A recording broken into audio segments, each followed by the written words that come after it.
Welcome बच्चों, I am Adhya. Welcome back to my channel.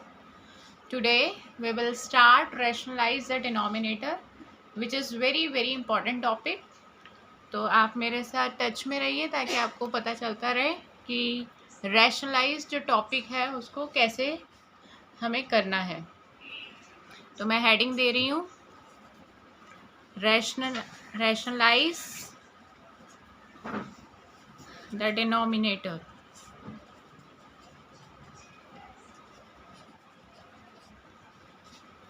तो हम कुछ क्वेश्चंस एनसीईआरटी से लेंगे और आज हम कुछ क्वेश्चन एक्स्ट्रा भी करेंगे।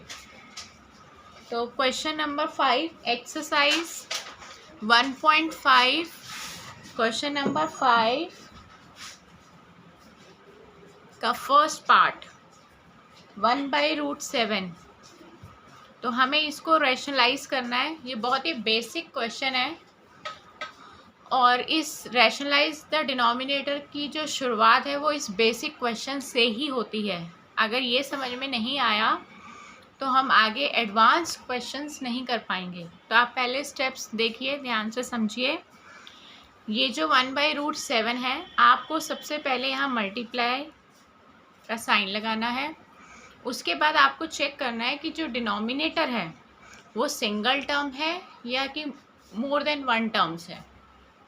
तो फिलहाल इस क्वेश्चन में डिनोमिनेटर में एक ही टर्म है, तो हमें उस पूरे एक टर्म को numerator as well as denominator दोनों में ऊपर नीचे इस तरह से लिखना है जैसे आपको स्क्रीन पर दिखाई दे रहा है, और फिर इसका मल्टीप्लिकेशन कर देना है numerator into numerator and denominator multiply by denominator.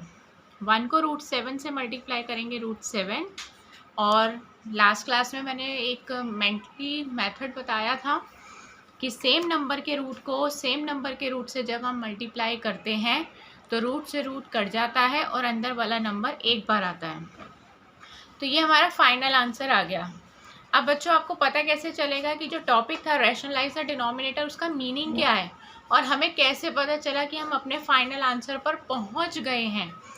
तो उसका सबसे सरल जो ऑप्शन है, जो तरीका है पता लगाने का, वो ये कि आप अपने फाइनल आंसर में जो डिनोमिनेटर है उसको ऑब्जर्व करेंगे कि उसमें रूट आपको नज़र आ रहा है या नहीं आ रहा।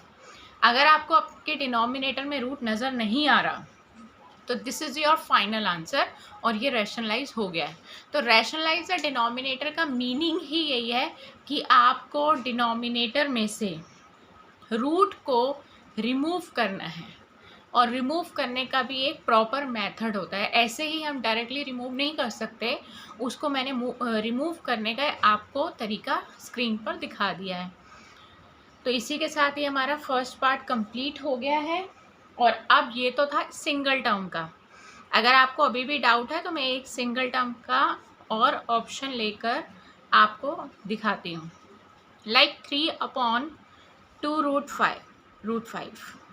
आप डिनोमिनेटर में सबसे पहले चेक करेंगे कि आपका जो डिनोमिनेटर है वो सिंगल टर्म है कि मोर देन वन टर्म है।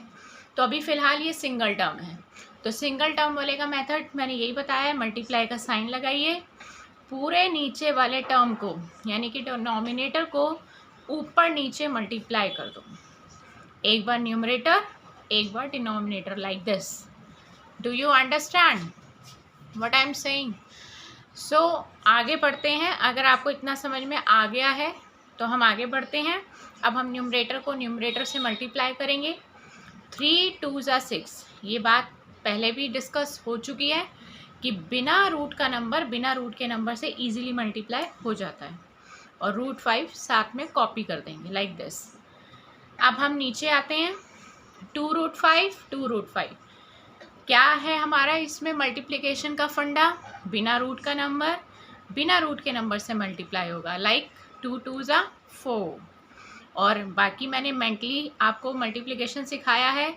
√5 को √5 से मल्टीप्लाई करेंगे तो क्या आएगा? 5। और रीज़न बता दिया, क्या सेम नंबर का रूट सेम नंबर के रूट से मल्टीप्लाई होता है तो रूट से रूट कैंसिल हो जाता है और अंदर वाला नंबर एक बार आता है। और अब आप स्क्रीन पर देखेंगे कि हमारा इस क्वेश्चन में कुछ सिंपलेस्ट फॉर्म में भी कन्वर्ट हो सकता है। लाइक 6 और 4 ये सेम टेबल से कैंसिल हो रहे हैं। 2 3 से 2 2 4, तो हमने इनको सिंपलेस्ट फॉर्म में कन्वर्ट कर दिया है। तो फाइनल आंसर इज 3√5 अपॉन 2 5 10। अब आप पता लगा सकते हो कि ये आपका फाइनल आंसर आ गया है। बिल्कुल पता लगा सकते हैं, क्योंकि प्रीवियस क्वेश्चन में हमने बताया था कि अगर डिनोमिनेटर में आपको रूट नज़र नहीं आ रहा, दैट मीन्स कि डिनोमिनेटर रैशनलाइज हो गया है। तो ये आपका क्वेश्चन कंप्लीट हो गया। It is very simple to check कि आपका आंसर आया या नहीं आया। तो इसी तरह से अब मैं आपकी एनसीईआरटी का एक क्वेश्चन ले रही हूँ। अब उसमें आपको मोर देन 1 टर्म नज़र आएंगे, यानी कि एक से ज़्यादा टर्म। आप डिनोमिनेटर को चेक करिए। डिनोमिनेटर में अब आपको 1 और 2 टर्म्स नज़र आ रहे हैं। कई बच्चों को ये भी डाउट होगा कि टर्म्स काउंट कैसे हो गए, कैसे करते हैं।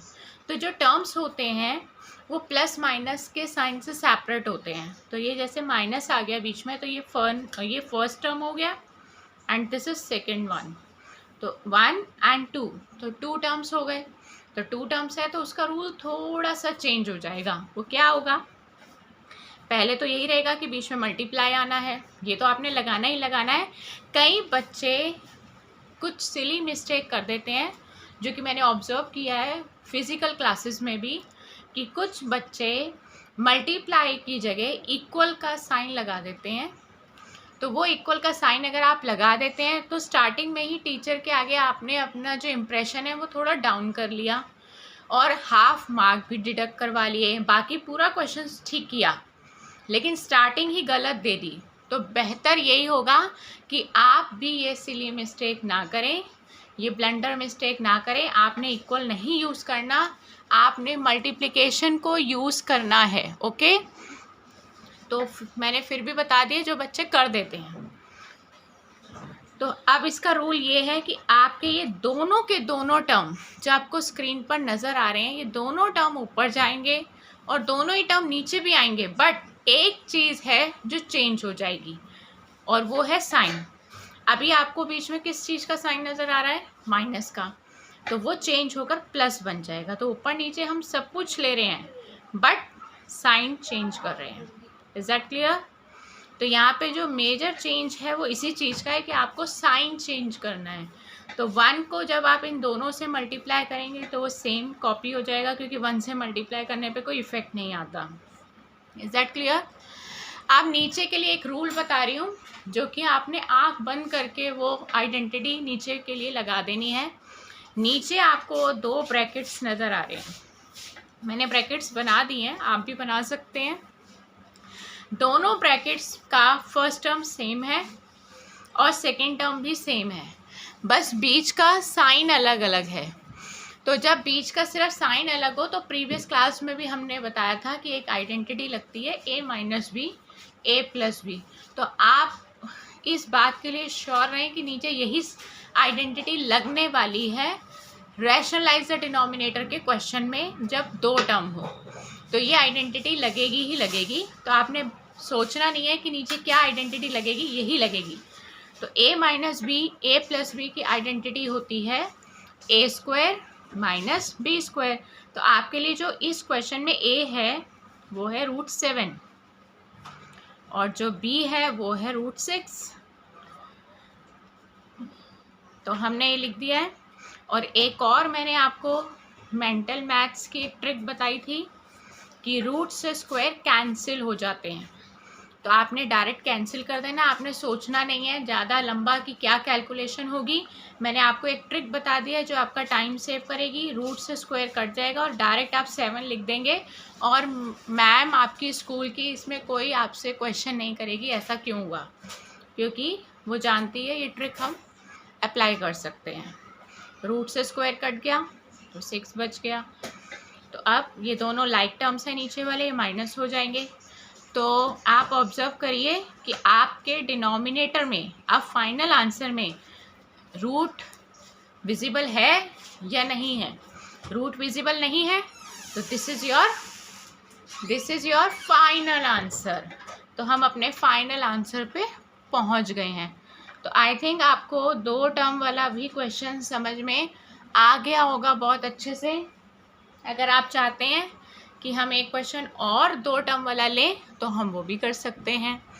तो हम एक क्वेश्चन और ले लेते हैं ताकि आपके मन में थोड़ा भी डाउट हो इस क्वेश्चन के लिए तो क्लियर हो जाए, ताकि आप एग्ज़ाम में ऐसी मिस्टेक ना करें।